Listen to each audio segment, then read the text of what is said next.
ജാസ്മിനെ നല്ല പനിയായിരുന്നു. ഇന്ന് ജാസ്മിൻ മുഴുവൻ കിടക്കായിരുന്നു. അവിടെ ഒരു ടാസ്കിലും ജാസ്മിൻ പങ്കെടുത്തിരുന്നില്ല. ബിഗ് ബോസ് തന്നെ പറഞ്ഞിരുന്നു, ക്യാപ്റ്റൻ ഒഴിച്ച് ആരും തന്നെ ജാസ്മിന്റെ അടുത്തേക്ക് പോകണ്ട എന്ന് പറഞ്ഞിരുന്നു. അതുകൊണ്ട് തന്നെ ഗബ്രിക്ക് അകലെ നിന്ന് നോക്കാനേ കഴിഞ്ഞുള്ളൂ. രാവിലെയൊക്കെ കുറച്ചു നേരം വന്നിരുന്ന് ട്രീറ്റ്മെന്റ് ഒക്കെ നടത്തിയിരുന്നു, ഭക്ഷണം കൊടുത്തിരുന്നു, ഒക്കെ ചെയ്തിരുന്നു. പിന്നീട് ബിഗ് ബോസ് വിലക്കി ആരും പോകരുത്, ആകെ ക്യാപ്റ്റൻ മാത്രമേ അടുത്തു പോകാവൂ എന്ന് വിലക്കിയതുകൊണ്ട് ഭയങ്കര അധികം വിഷമത്തിലായിരുന്നു ഗബ്രി, അടുത്തേക്ക് ചെല്ലാൻ പറ്റാത്തതിൽ.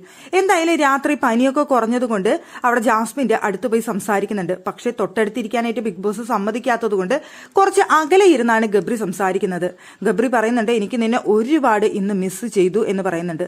ആ സമയത്ത് ജാസ്മിൻ പറയുന്നത്, നീ വെറുതെ നുണ പറയാണ്, ഇന്ന് ഇവിടെ നല്ല ദിവസമായിരുന്നു, എല്ലാവരും ഭയങ്കര ഹാപ്പി ആയിട്ട് ഇരിക്കല്ലേ, ഇപ്പൊ ഞാനില്ലാത്തതിന്റെ കുറവൊന്നും നീ അറിഞ്ഞില്ലല്ലോ എന്ന് ചോദിക്കുന്നുണ്ട്.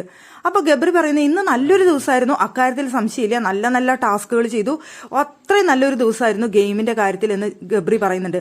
പക്ഷേ എന്നിരുന്നാൽ പോലും നിന്നെ എനിക്ക് ഒരുപാട് മിസ് ചെയ്തു, വേറെ ആർക്കും മിസ് ചെയ്തില്ലെങ്കിലും എനിക്ക് ഒരുപാട് മിസ് ചെയ്തു, നിന്റെ സ്നേഹം, നിന്റെ അടുപ്പം, നിന്റെ കെയർ ഒക്കെ എനിക്ക് മിസ് ചെയ്തു എന്നവിടെ പറയുന്നുണ്ട്. ആ സമയത്താണ് നമ്മുടെ ശ്രീതു അവിടേക്ക് കയറി വരുന്നത്.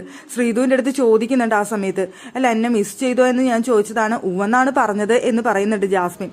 അപ്പൊ ശ്രീതു പറയുന്നുണ്ട്, ഒരു ഇല്ല, നല്ല ഹാപ്പി ആയിട്ട് പുറത്തൊക്കെ നടക്കായിരുന്നു എന്ന് ശ്രീതു ചുമ്മാ പറഞ്ഞിട്ടും പോകുന്നുണ്ട്.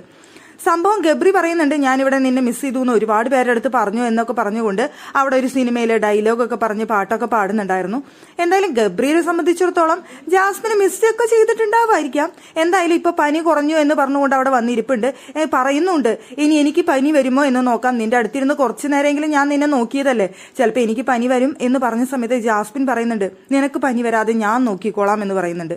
ആ കൊള്ളാം, അവിടെ ഒരാൾക്ക് പനി വരുമ്പോൾ ഒരാൾ നോക്കാനും അടുത്ത ആൾക്ക് പനി വരാതിരിക്കാൻ ഞാൻ നോക്കിക്കോളാന്നും, എന്തൊക്കെയാണല്ലേ.